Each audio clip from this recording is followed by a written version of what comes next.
ब्रह्मपुर उपजिलापाल सम्मेलन कक्ष में सोमवार जिलास्तरीय जुग्म अभियोग शुणाणी अनुष्ठित हो जाएगी। एडीएम देवव्रत पंडा उपजिलापाल दीना दस्तागिरी समेत बहु प्रशासनिक अधिकारी उपस्थित रही 65 अभियोगर शुणाणी करते।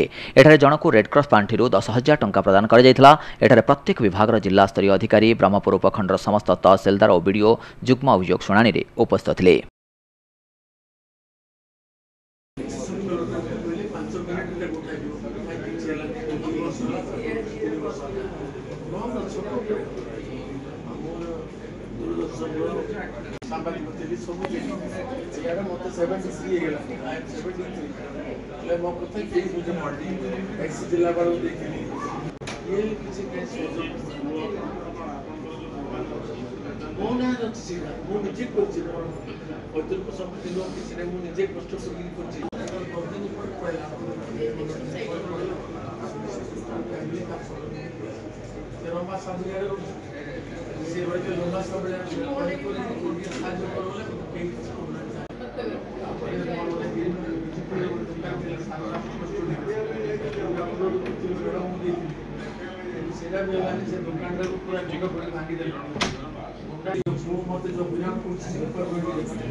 पुलिस वाला ने